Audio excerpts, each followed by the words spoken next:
السلام علیکم۔ میں ڈاکٹر فرخندہ، ایسوسیٹ پروفیسر شعبہ اردو۔ میں آج ایم فائنل کے 9 پیپر کے لیے ایک مضمون صحافت نگاری پر اظہار خیال کروں گی۔ صحافت، جسے ہم جرنلزم اور ہندی میں پترکاریتا کہتے ہیں،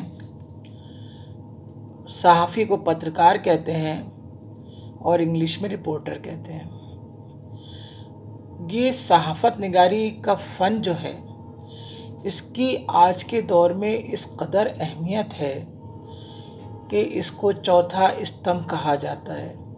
یعنی یہ چوتھا ورڈ ہے جو کسی بھی سرکاروں کو گرا سکتا ہے اور بنا سکتا ہے، کسی بھی چیز کو بلندی پر پہنچا سکتا ہے اور کسی بھی شخصیت کو زمین پر لا سکتا ہے۔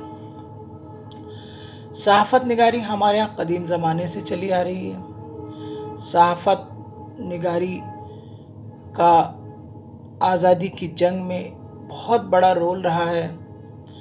بہت سارے جو صحافی تھے وہ فریڈم فائٹر تھے اور آزاد ہندوستان کے لیے اخبار نکالتے تھے، جد و جہد کرتے تھے کہ ہمارا دیش آزاد ہو، ہمارا ملک آزاد ہو۔ قدیم ہندوستان میں اخبار نویسی اور خبر رسانی کا نظام موجود تھا۔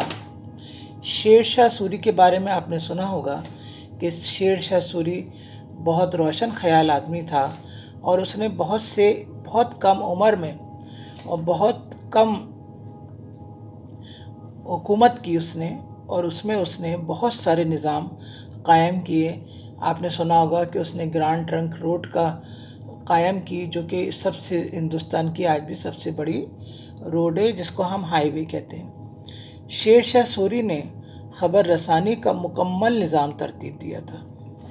غلام حسین خان طباطبائی نے اپنی تاریخ سیر المتاخرین میں لکھا ہے کہ شیر شاہ نے بنگال، روہتاس، پنجاب تک ہر جگہ 2 کوس پر سرائے بنوائی تھی اور ہر سرائے میں ڈاک لے جانے کا بہت زبردست انتظام تھا۔ 2 گھوڑے اور 1 نقارہ ہوتا تھا۔ یہ انتظام اتنا مکمل تھا کہ 3 دن میں بنگال سے روہتاس خبر پہنچ جاتی تھی۔ بعد کے مسلم بادشاہوں نے خبر رسانی کے اس انتظام کو اور بھی بہتر بنایا۔ مغلوں کے عہد میں قلمی اخبار موجود تھا۔ جو سب سے پہلا اخبار جاری ہوا ہندوستان میں، وہ انگریزی اخبار تھا۔ مطبوعہ اخبار وہ انگریزی اخبار تھا۔ یہ اخبار بنگال گزٹ یا کلکتہ ایڈورٹائزر کے نام سے جیمز آگسٹس ہیلی نے 29 جنوری 1780 کو کلکتہ سے جاری کیا تھا۔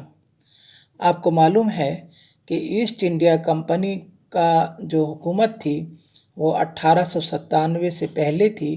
1897 کے غدر کے بعد ہندوستان میں مہارانی کا نظام قائم ہوا اور اس سے پہلے ایسٹ انڈیا کمپنی کا حکومت تھی، شاسن تھا، اور ان کا گورنر جنرل جو ہے وہ کلکتہ میں رہتا تھا، اور اسی لیے یہ پہلا اخبار جو ہے وہ کلکتہ سے نکلا، جس کو بنگال گزٹ یا کلکتہ ایڈورٹائزر کے نام سے جانا جاتا ہے۔ اس کے تقریباً 26 سال بعد 1812 میں کلکتہ سے بنگالی اخبار جاری ہوا۔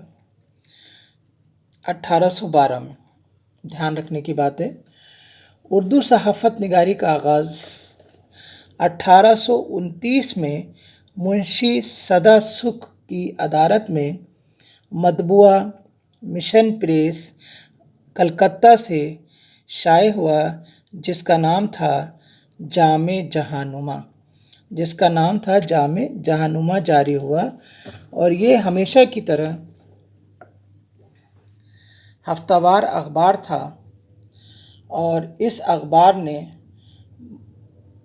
ایک طریقے سے اردو صحافت میں بہت اہم رول ادا کیا۔ اس اخبار نے اردو صحافت میں اہم رول ادا کیا اور اس کے بعد تو اخبار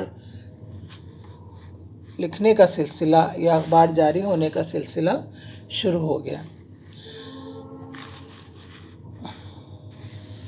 اردو صحافت کی تاریخ پر نظر ڈالی جائے تو یہ معلوم ہوگا کہ اس کی تاریخ بڑی ہنگامہ خیز رہی ہے۔ 1878 سے لے کر 1935 تک ملک گیر پیمانے پر آزادی اور قومی اتحاد کے لیے جدوجہد کا صحرا اردو صحافت کے سر ہے۔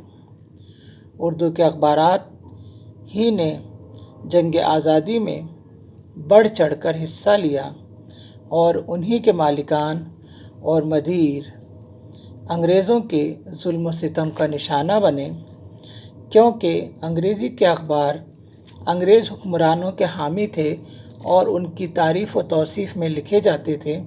ہندی کے اخبار بہت کم نکلتے تھے، اردو زبان کا اثر زیادہ تھا، اس لیے جنگ آزادی میں اردو صحافت کا رول بہت اہم ہے۔ اردو صحافت نے تحریک آزادی میں ہر اول دستے کا کام کیا اور آج بھی اردو صحافت ماضی کی شاندار روایات اور قابل فخر ورثے کی مالک ہے۔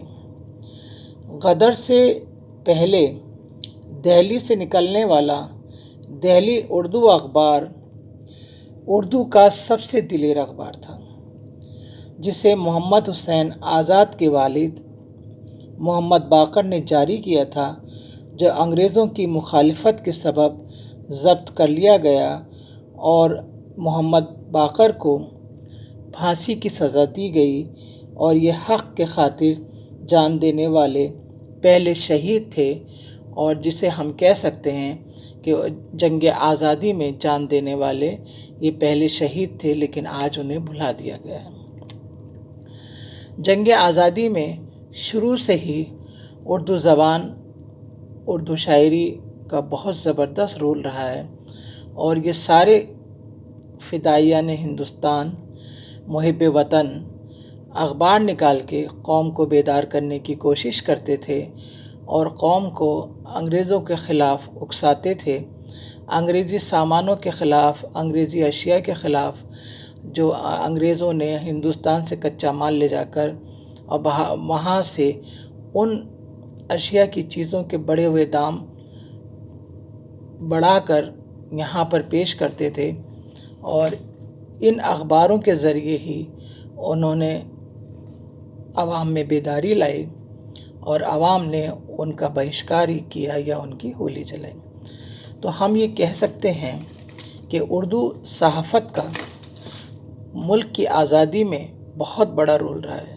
اس کے آگے کا حصہ یا بقیہ حصہ ہم کل کے لیکچر میں پیش کریں گے۔ اللہ حافظ۔